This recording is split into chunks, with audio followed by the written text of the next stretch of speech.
This is Tiahopu, the world's most dangerous wave. And this is Andy Irons, throwing himself into the monster of abandon. Even here, where a fall could mean death or worse. Dismemberment. Andy surfs with power, flair, and style, holding nothing back. Andy lived life much the way he surfed this wave. No holds barred, all or nothing. For a surfer, Andy is the Michael Jordan or Babe Ruth of his sport. But he is so much more than that, because surfing is so much more than a sport. He represents the lifestyle and the passion that I have. Andy rose from his humble roots to the top of the surfing world, chasing his dreams while never losing his love for riding waves. He inspires all surfers, myself included, with his mind-blowing surfing, incredible story, indomitable spirit, and love for his fans. And because of this, he deserves a place in the Hall of Fame. Andy was born on the paradise island of Kauai in the Hawaiian Islands in 1978.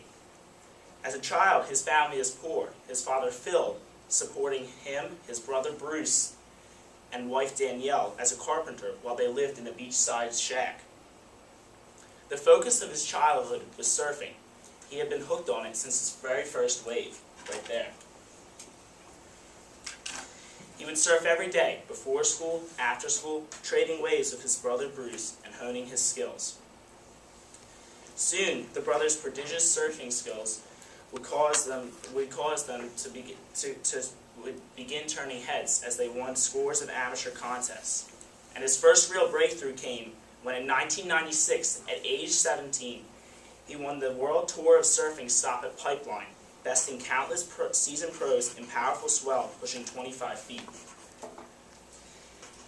Disbelief silenced the surfing world. How could a boy this young surf so well and beat world champions? But they were silenced when they saw him surf. Andy's surfing technique was equal parts. Andy's surfing was equal parts perfect technique and wild abandon, coated with a slick veneer with style and flair. In ways that struck fear in the hearts of other surfers, Andy smiled and went big. Everybody, from world champions to myself, wants to surf like Andy Irons. He surfed as a champion boxer fights, with ferocity, poise, and passion. Andy joined the World Tour of Surfing, surfing's highest competitive arena, the next year, and took the competition by storm, winning 3 titles from 2002 to 2004, besting the thought-to-be unbeatable Kelly Slater in the process. By the time of his passing, he amassed one of the most impressive competitive records of all time: 20 competition wins, 4 Triple Crowns of surfing, and 3 world titles, tying him to the 3rd most successful competitor ever. The surfing population loved Andy. He was wild, raw, and supremely talented, but above all, he was genuine. He never forgot where he came from. He surfed for the same reason that everybody surfs: that feeling of joy that you get when you stand on a wave and glide along. When starry-eyed fans approached Andy, he was always genuine and kind. Ego did not swell his fame. Fame did not swell his ego. He said, "I'm totally the same person. I'm just a Kauai boy with a title now," he said after winning his first world championship. Because of this attitude, he was called the People's Champ because of this. Andy was generous too and gave back.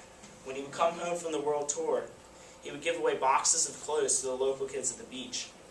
Eventually, him and his brother started an annual charity event for young surfers at their home called the Irons Brothers Classic, which is free and looked forward to all year by young surfers on the island.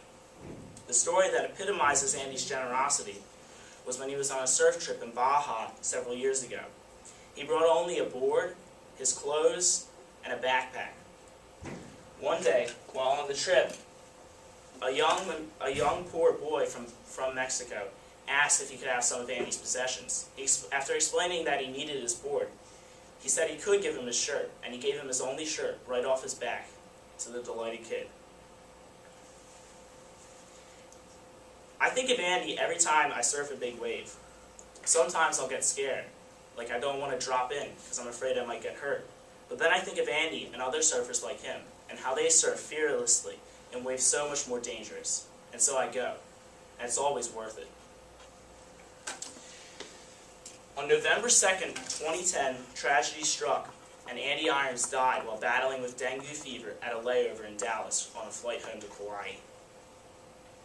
Tragically, his wife Lindy was 7 months pregnant at the time. Andy lived more in 32 years than most could in 100.